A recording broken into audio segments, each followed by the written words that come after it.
woman said. Although this had happened to him 9 times before, he said, "Neither do I." She clutched a box of vanilla wafers as though she might throw it in his face and run if she decided he was a walking headline.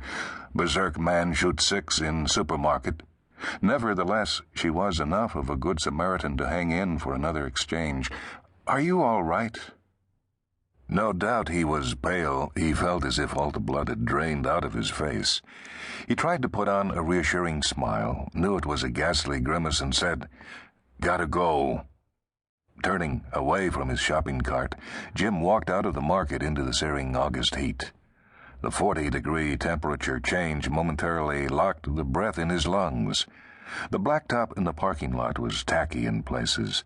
Sun silvered the windshields of the cars and seemed to shatter into dazzling splinters against chrome bumpers and grills.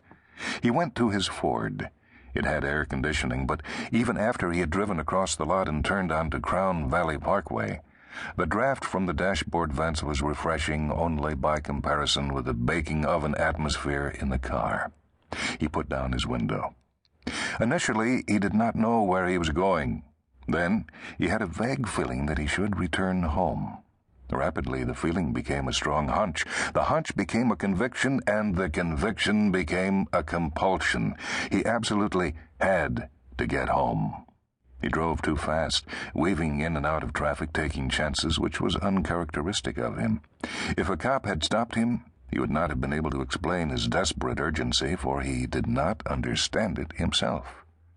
It was as if his every move was orchestrated by someone unseen, controlling him much the way that he controlled the car.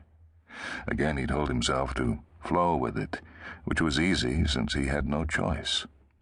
He also told himself not to be afraid, but fear was his unshakable companion.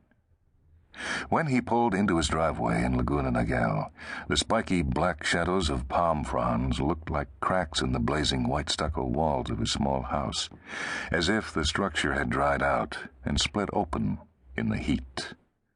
The red tile roof appeared to ripple like overlapping waves of flame. In his bedroom, sunlight acquired a coppery hue as it poured through the tinted windows. It laid a penny-colored glow in stripes across the bed and off-white carpet, alternating with bands of shade from the half-open plantation shutters. Jim switched on a bedside lamp. He didn't know he was going to pack for travel until he found himself taking a suitcase from his closet. He gathered up his shaving gear and toiletries first. He didn't know his destination or how long he would be gone, but he included 2 changes of clothes. These jobs, adventures, missions, whatever in God's name they were, usually didn't require him to be away more than 2 or 3 days. He hesitated, worried that he had not packed enough. But these trips were dangerous.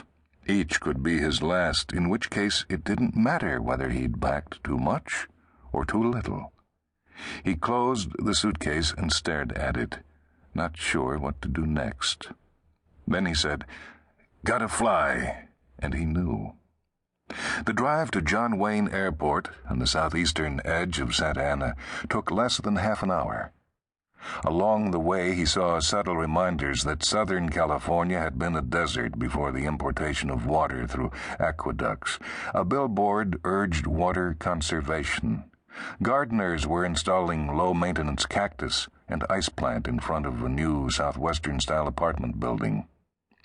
Between the green belts and the neighborhoods of lushly landscaped properties, the vegetation on undeveloped fields and hills was parched and brown, waiting for the kiss of a match in the trembling hand of one of the pyromaniacs, contributing to the annual devastating wildfire season. In the main terminal at the airport, travelers streamed to and from the boarding gates.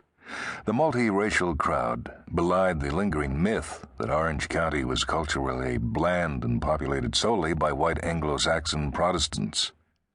On his way to the bank of TV monitors that displayed a list of arriving and departing PSA flights, Jim heard 4 languages besides English. He read the destinations from top to bottom on the monitor. The next to last city, Portland, Oregon, struck a spark of inspiration in him, and he went straight to the ticket counter.